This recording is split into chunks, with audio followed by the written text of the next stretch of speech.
Queridos irmãos, queridas irmãs, que a paz do Divino Mestre Jesus esteja conosco. Quero convidá-los e convidá-las para que nós possamos fazer algumas reflexões a respeito da lei dos destinos. Outro dia, conversando com uma amiga, ela disse que provavelmente no passado, em outras existências, ela tenha tido experiências negativas. Embora aqui nós estamos nos referindo ao fato com uma certa delicadeza, porque ela usou um adjetivo que eu não vou aqui replicar, mas os senhores e as senhoras já podem imaginar. Quando alguém quer recordar-se das reencarnações pretéritas, às vezes pode estar iludido de que tenha sido alguém com proeminência na sociedade, o luminar da intelectualidade, alguém que se projetou como um ser celestial, impecável, porque essa visão ela é inerente à nossa vaidade pessoal, quando já não somos aí, neste sentido, evangelizados. Mas nos perdemos por conta do orgulho, do egoísmo, enfim, dos sentimentos contrários ao que o Divino Mestre Jesus representa como expoente para todos nós. Porque em Jesus nós temos o modelo e guia para seguirmos. Mas no passado, nós errávamos mais, justamente porque éramos mais ignorantes. Com o advento da doutrina espírita, que consideramos o Consolador prometido, nós já temos o entendimento de onde viemos, por que estamos aqui e para onde iremos. Às vezes alguém se refere à própria vida dizendo o que eu fiz a Deus para merecer isso. Ora, meu irmão, minha irmã, a Deus você não fez nada. Mas com certeza para você, para os seus semelhantes. Porque nós vamos construindo o nosso destino através dos nossos pensamentos, palavras e ações. Nós iremos colher exatamente o que semeamos. Por isso é importante que nós meditemos a respeito do que nós estamos fazendo, dos talentos que o Senhor nos confiou. Porque tudo que temos é empréstimo de Deus. Tudo que nos pertence é o Senhor que está confiando a nós. Porque, na verdade, segundo Emmanuel, através do médium Francisco Cândido Xavier, o único bem que nos pertence de fato é a nossa alma.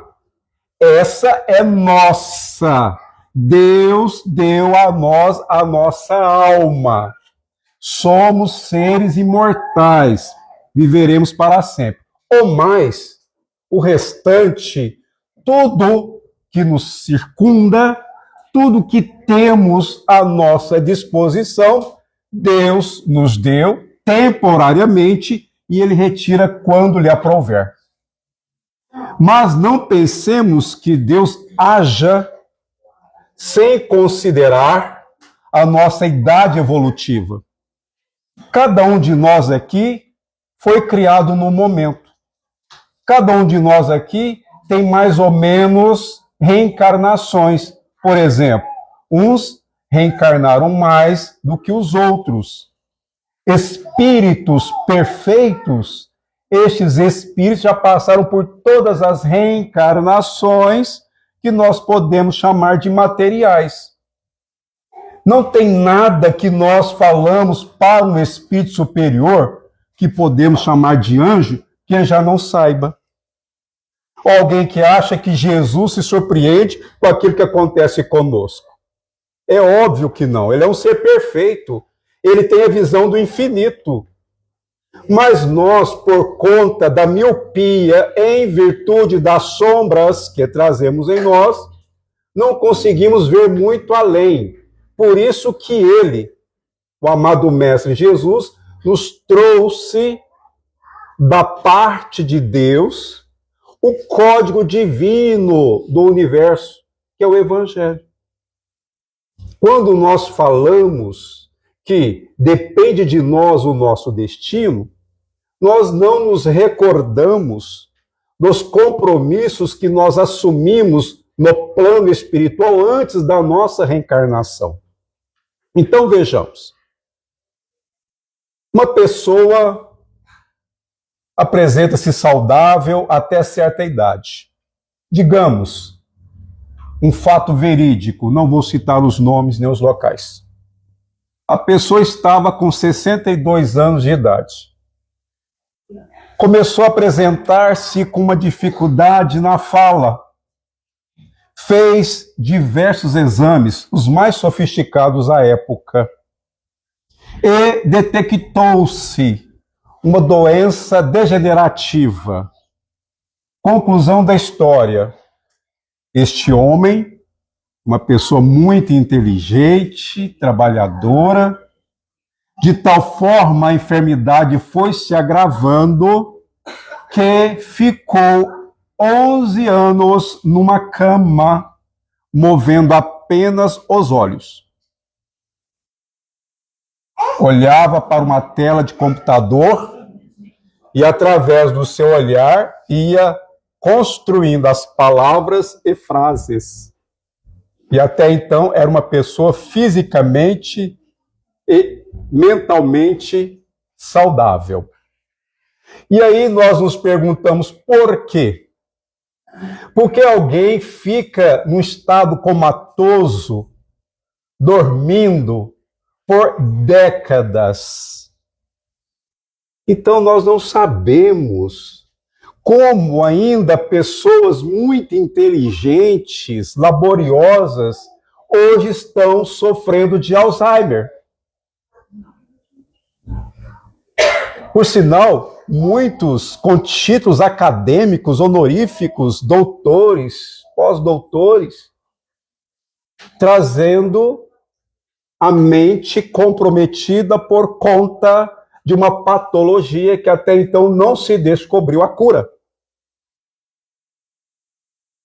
Por que que reencarnam crianças que já trazem patologias como, por exemplo, cirrose hepática, problemas de visão, como tive a oportunidade de conhecer uma criança cega, surda, muda e paralítica? O que esse espírito fez? Por que que reencarnam crianças trazendo essas marcas em seus corpos? Essas e outras perguntas nós as formulamos e temos as respostas na doutrina espírita, não de um caso específico, mas como funcionam as leis de Deus, que são leis perfeitas. Deus não erra, jamais. E ele é misericordioso, todo misericordioso, tanto que a sua misericórdia vem antes da sua justiça. Mas vamos aqui narrar, e eu peço licença, resumidamente, alguns casos verídicos que ilustram um pouco o nosso entendimento a respeito da lei de causa e efeito ou da lei dos destinos.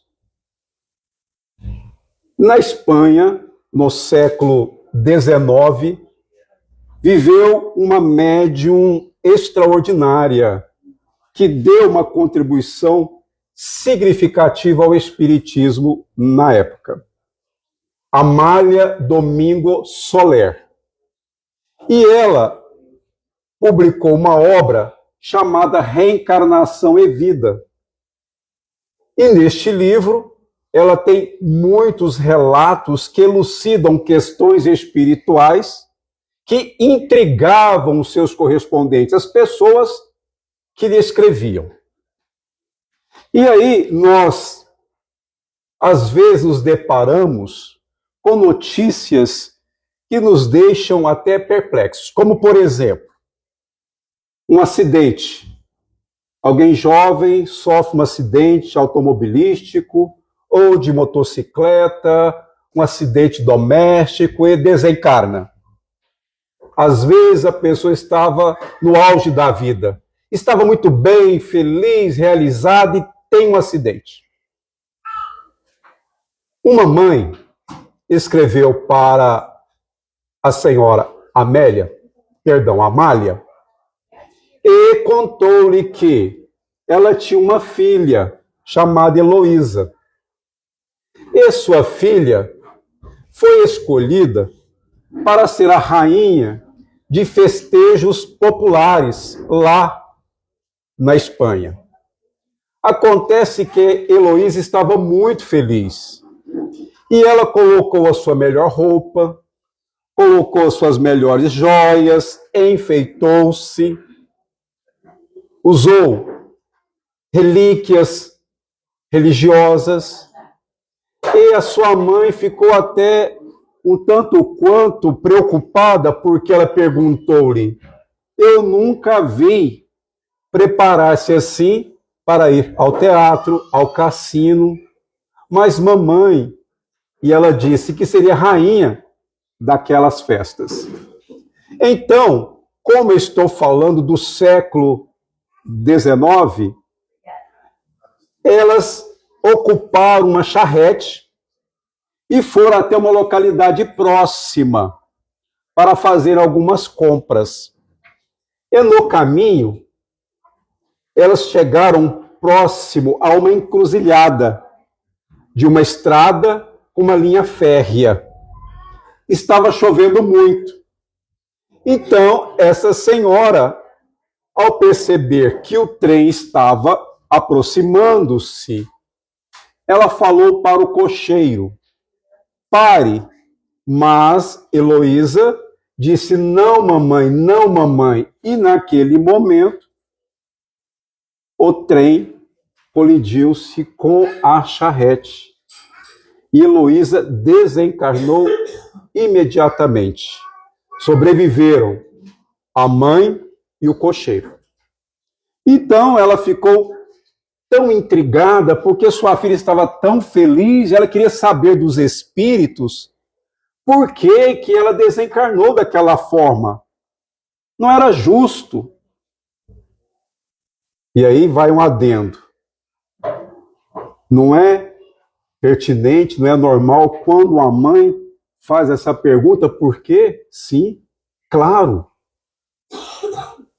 Segundo o próprio Chico Xavier, não há dor maior do que da mãe que separa-se do seu filho através da desencarnação. Mas, graças a Deus, nós sabemos que essa separação é só fisicamente, porque os filhos desencarnados estão mais próximos ainda dos seus pais do que antes. Eles continuam vivos, continuam no plano espiritual. E chegará um tempo em que se reencontrarão. Muito bem, prossigamos. Então, a médium Amália perguntou aos espíritos sobre aquele caso relacionado a Heloísa. Então, um dos espíritos com os quais ela trabalhava relatou que, e aí vai algo interessante e curioso, nós podemos reencarnar tanto quanto homens ou mulheres. Às vezes nós podemos reencarnar no sexo oposto ao qual estamos na atualidade. E no caso de Heloísa, em uma das suas existências, foi um homem, um militar. E, por sinal, um homem muito atraente, muito bonito, muito formoso. Ele era tão interessante aos olhares femininos que bastava ele olhar que as mulheres se encantavam por ele. Era um sedutor, incorrigível. Acontece que, como ele era um comandante militar, certa feita, ele estava numa cidade que foi sitiada pelos inimigos. Então os inimigos cercaram a cidade e ele, com os seus soldados, não podiam sair. Para aproveitar o seu tempo ocioso, o que ele fez? Ele seduziu uma jovem de uma família abastada, de uma família rica. E aí aconteceu que, por mais que ela estivesse apaixonada por ele, aqueles inimigos que estavam sitiando a cidade receberam a ordem de uma trégua, ou seja, parar com a guerra. E eles foram embora.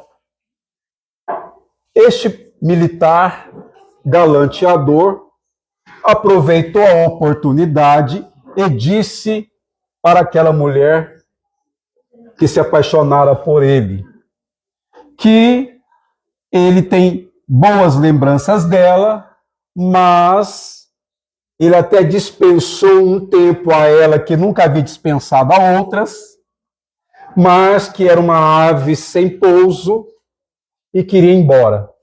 E disse adeus. Ela não disse nada, ela não falou nada. Ela foi embora para casa, vestiu a sua melhor roupa, colocou as suas melhores joias, foi até a praça pública, subiu na torre de uma igreja e esperou os soldados. Quando eles foram se aproximando, ela projetou-se do alto da torre, caindo aos pés daquele que ela amava, já sem vida. Ele assustou-se, desesperou-se e saiu cavalgando. Naquele momento, o espírito daquela jovem o enlaçou. E ele, cavalgando, desesperado, sentindo imediatamente o remorso, ela com ele. Subia montanhas, descia colinas, abismos, e ela abraçada a ele. Até que foi tanta a culpa que ele sentia por aquela que se matara, pelo desprezo que recebera dele, ele deixou-se matar pelos inimigos. Desencarnado, deparou-se com aquela jovem e ela falou para ele que, quando estava no mundo, amou o seu corpo e agora amava a sua alma. E que estaria sempre com ele, na dor, na alegria, na aflição, enfim. Jamais se separaria dele. E gostaria que ele fosse seu filho espiritual. Porque assim jamais se separariam. Então, meus irmãos e minhas irmãs, para que ele, que infelicitou tantos lares, ele que fez com que as mulheres honradas e virtuosas desistissem dos seus deveres, adquiriu dívidas perante as leis divinas. Então, ele precisará de várias existências, de várias reencarnações, para resgatar os seus débitos. E aí, alguém pode estar se perguntando, mas todas as existências dele vão ser expiatórias, ou seja, ele vai ficar sofrendo as consequências. Vejamos, ele poderá ter entre essas existências, onde ele vai ter que resgatar os seus débitos, algumas experiências mais felizes, como que um repouso depois de um dia de muito trabalho, mas vai ter que retomar o caminho e resgatar os seus débitos. Então vejamos, meus irmãos e minhas irmãs, que às vezes existem acontecimentos em nossa vida atual, em nossa existência, em nossa encarnação, que são reflexos do passado. Então, vamos entender que alguém, e aí está lá no livro Ação e Reação, que o Espírito André Luiz nos trouxe através do médium Chico Xavier. Numa existência anterior, aos 40 anos de idade, tirou a própria vida. Então essa pessoa vai sofrer as consequências no plano espiritual, depois vai reencarnar. Acontece que essa pessoa reencarnada, quando ela fizer 40 anos de idade, ela vai sentir-se fragilizada. Ela vai sentir-se tentada a desistir da vida naqueles momentos mais difíceis. Então ela vai sofrer a tentação de se matar, de desistir da vida. Só que isso está lá no inconsciente. Ela não se recorda que tirou a vida no passado. Mas quando fizer os 40 anos na vida posterior, ela vai ter aquela tentação de acabar com a própria existência. Vejamos que as reencarnações, elas são solidárias.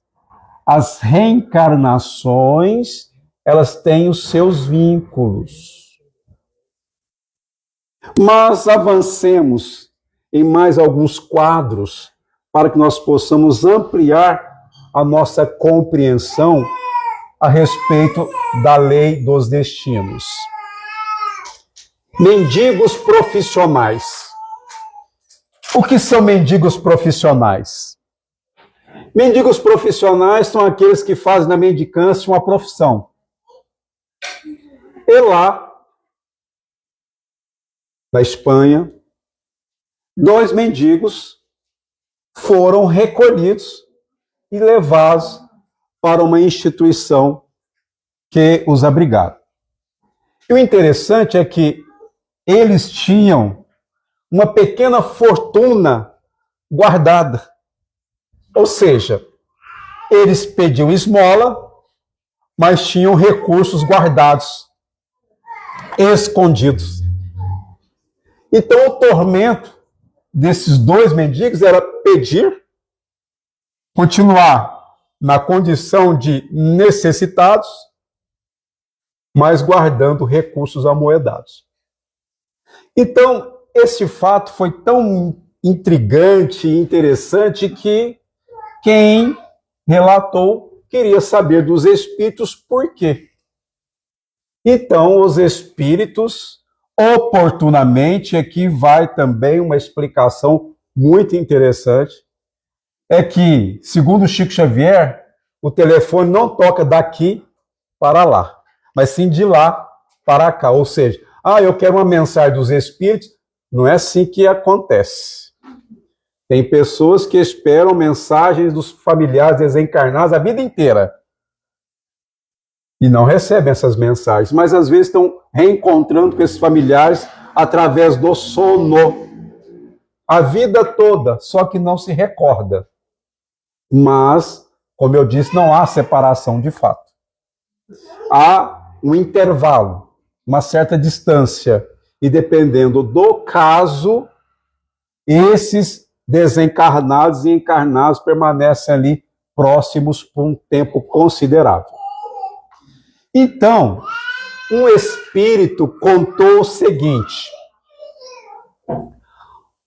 o mendigo, o homem, que foram recolhidos, um homem e uma mulher, eles não se conheciam. O homem, em uma de suas existências, foi um chefe religioso. E é importante que nós ressaltemos que em todas as religiões existem pessoas de bom caráter, mas existem pessoas que também não honram os seus compromissos religiosos. Este é um caso. Este homem era chefe de uma comunidade religiosa. Então, ele usurpava as pessoas da região, cobrando valores exorbitantes. Esses valores, de tal forma, eram expressivos que ele se tornou o açoite daquelas pessoas. E ele dizia: quem não contribuir, vai para o inferno. E quem colaborar com a igreja, vai para o céu. E os trabalhadores, as pessoas simples daquela região,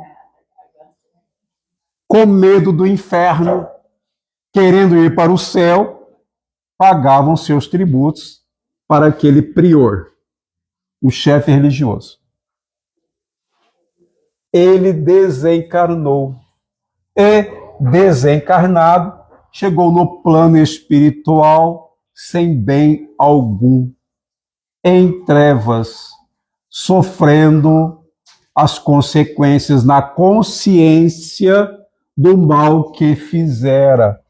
Porque é na consciência que nós encontramos a condenação ou a absolvição daquilo que nós fizemos e que infringimos as leis divinas. Então, ele, quando ficou sabendo dos erros que ele praticou, ele assumiu o compromisso de reencarnar para resgatar os seus débitos. Então, ele teria várias reencarnações, passando pela miséria, passando por necessidades, e nunca satisfazer-se, como reflexos daquilo que ele fez com aquelas pessoas à época em que ele foi um chefe religioso. A mendiga, a mulher, o que ela fez? Ela era muito bela e conheceu um senhor de idade, e ele ficou encantado por ela. Ela aproveitou-se da atração que ela despertara naquele homem honrado, porém muito rico, mas riquíssimo. Ela o envolveu de tal forma que ele a pediu em casamento. Casaram-se e ele lhe confiara um dote fabuloso. Mas ela não ficou satisfeita com aquela fortuna que ele lhe confiara. Ela queria mais. Então o que ela fez? Contratou um médico pobre e inescrupuloso, um médico de mau caráter, que passou a administrar um medicamento tóxico, uma substância tóxica, para que aquele senhor fosse tendo as suas forças minadas e desencarnar. Ele foi ficando doente e ela o levou para um hotel em outra cidade e o abandonou lá com alguns recursos, e ela voltou para onde eles moravam. Ela abandonou o esposo e ele foi recolhido a um asilo.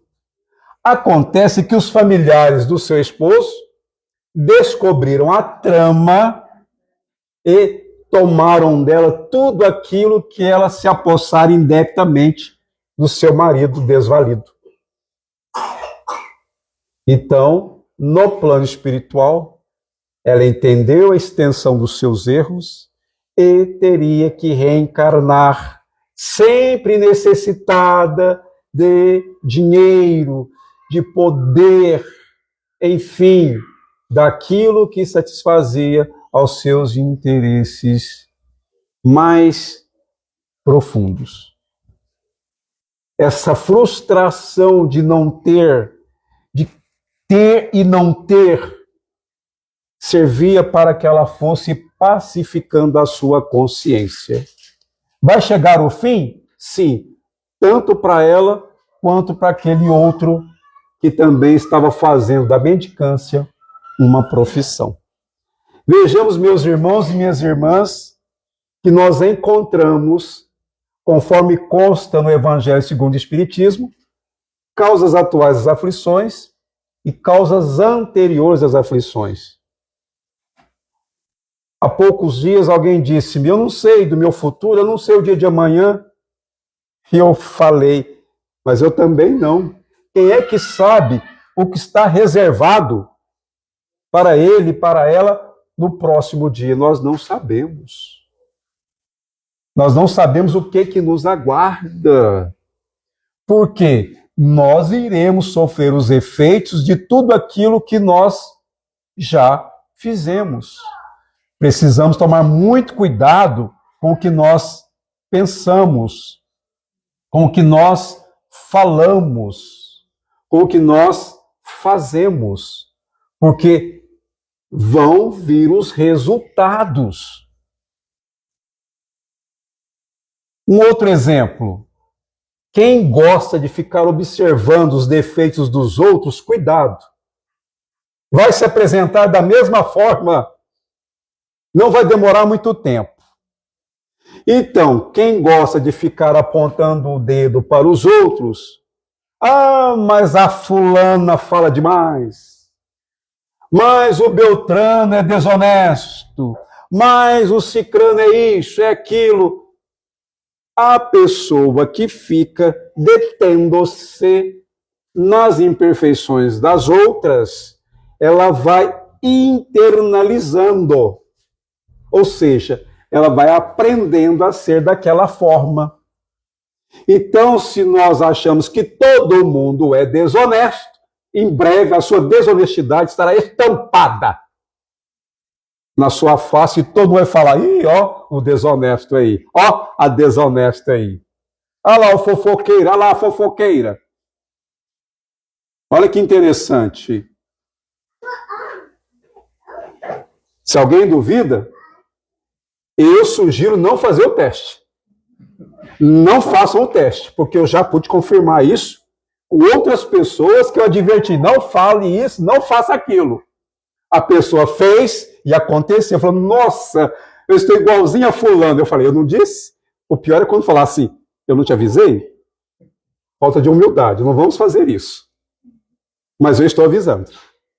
E para mim, primeiro, porque o primeiro a ouvir o que eu estou falando sou eu.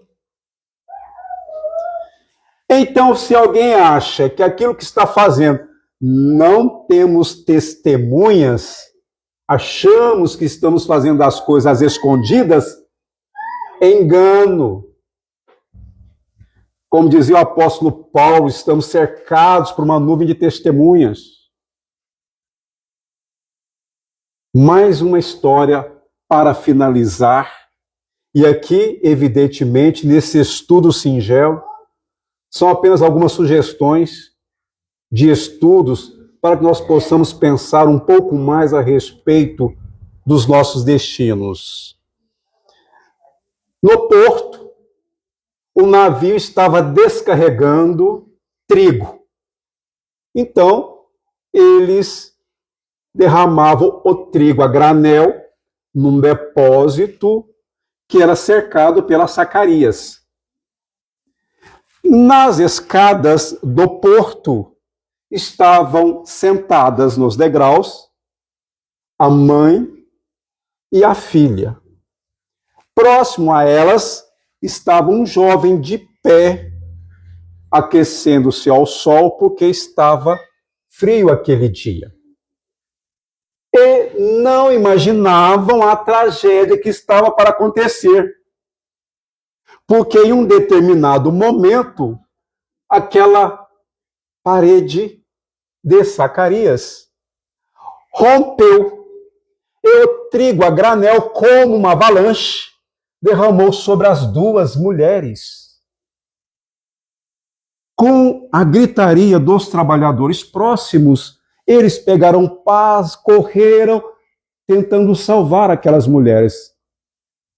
E o jovem que estava próximo sentiu a mão da irmã segurando a sua perna, mas naquele momento um saco de trigo caiu em seu peito, jogando-o para longe. Então, quando os trabalhadores tiraram o trigo de cima daquelas mulheres, elas já estavam sem vida. E deduziram, porque as bocas estavam abertas, cheias de trigo. Elas morreram afogadas, tentando respirar, inalaram e engoliram trigo. E aí um dos trabalhadores olhou para aquelas mulheres mortas e disse: quantos trabalhadores desempregados no porto, morrendo de fome, e essas duas morrendo afogadas no mar de trigo. Então, essa tragédia foi noticiada no jornal da época e queriam saber da médium por que aquelas mulheres tiveram aquele destino. Oportunamente, um espírito explicou que aquelas duas mulheres, em uma de suas existências, foram chefes religiosos. E foram chefes religiosos responsáveis por cobrarem dízimos. Então, dois moradores daquela região, que eram irmãos, moravam juntos porque suas esposas e filhos desencarnaram, chamados João e Paulo, foram cobrados pelos representantes da igreja. E eles falaram que era um absurdo, que eles não pagariam, porque as terras em que eles trabalhavam estavam embargadas pelos credores. E que a igreja, ao invés de cobrar dos pobres, deveria ajudá-los. Mas foi numa época que a igreja tinha até os seus tribunais. E quem falasse a verdade poderia ser condenado à morte. E assim aconteceu com João e com Paulo. Eles foram amordaçados, foram aprisionados e, na prisão, negaram-lhes comida, alimentos. Eles desmaiavam de fraqueza, eles os despertavam, os alimentavam por um tempo e os deixavam muito tempo sem alimentos. E eles morreram de fome. Esses dois religiosos, eles, para ganharem mais recursos financeiros, deixaram a população daquela região passando por necessidades, porque pegaram o trigo que eles plantavam, vendia para os estrangeiros, e para que aquelas pessoas não morressem de fome, eles davam para elas trigo estragado. As pessoas que comiam o trigo estragado ficavam com doença, com a chamada peste, e desencarnavam. Então eles agora, no plano espiritual, perceberam que deixaram as pessoas morrerem de fome e que também foram responsáveis pelas mortes de muitas pessoas por conta do alimento. E aqueles dois espíritos reencarnariam várias existências para resgatarem os seus débitos. Aquelas duas mulheres morreram justamente resgatando os débitos que adquiriram.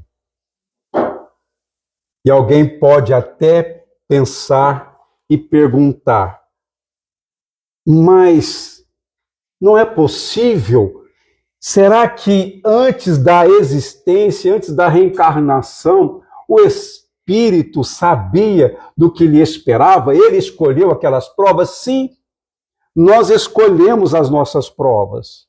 Os detalhes correm por nossa conta, mas os acontecimentos mais importantes, estes nós participamos. Os espíritos superiores que se responsabilizam por nós, eles ajudam-nos neste programa reencarnatório. Então, alguém estabelece, por exemplo, que em determinada idade vai ter uma enfermidade, como eu disse. Então, naquela idade vai ter uma doença, por mais que se cuide, por mais que seja alguém, está na moda falar fitness, por mais que seja um atleta, alguém comedido, disciplinado na alimentação, que se preserva, pode acontecer. E por que acontece? Está relacionada esta doença às questões kármicas. Quando se fala em karma, se fala em lei de causa e efeito. Estou sendo claro, meus irmãos e minhas irmãs? Agora, está difícil a nossa existência? As lutas estão desafiadoras. Tem hora que nós pensamos que, nossa, mas como a cruz está pesada. Agradeçamos a Deus, porque este é o nosso melhor momento. É o momento de nós nos aprimorarmos espiritualmente. É o momento de, diante das provações, nós colocarmos aí em teste a nossa fé, que é a confiança em Deus. Porque o Senhor não nos deixa entregues à própria sorte. Não.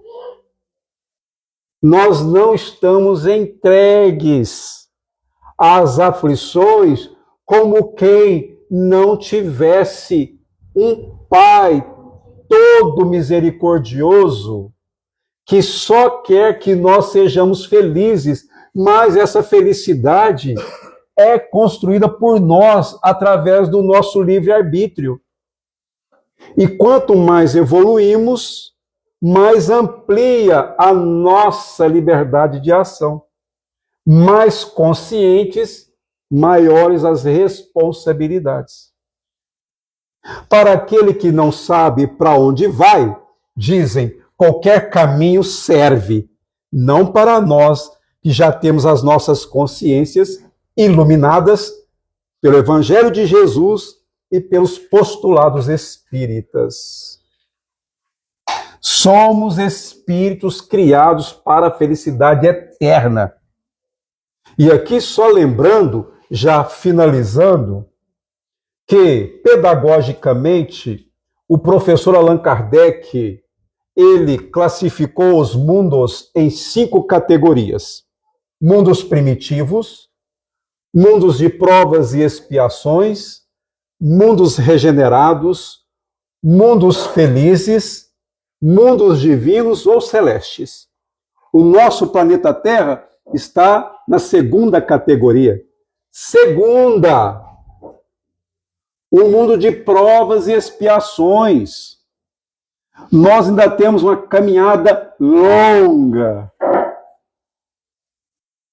A natureza não dá saltos. A nossa evolução é lenta. E aí, aqui, somos individualidades. No planeta Terra, estima-se que são cerca de 8 bilhões de habitantes encarnados. E um outro tanto desencarnados. Não existe uma pessoa com a digital igual a da outra. Somos seres únicos. E Deus nos ama infinitamente. Ele nos ama tanto, e aí lembrando o que está lá em o Novo Testamento. Deus amou o mundo de tal maneira que enviou o seu Filho unigênito para que todo aquele que nele crê não pereça, mas têm a vida eterna. Então, meus irmãos, minhas irmãs, somos os artífices da nossa própria perfeição. Um dia chegaremos lá. Mas, quando, diante das nossas dores, sentirmos-nos fragilizados, vamos recordar Jesus, que nada devia e que sofreu. Seus sofrimentos simbolizam para nós as nossas dores na evolução. Mas é a sua ressurreição. A sua ressurreição simboliza para nós a felicidade que nos aguarda no porvir.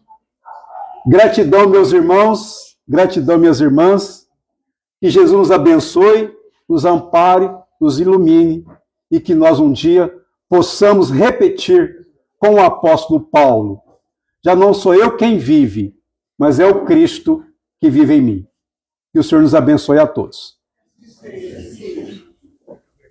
Obrigado.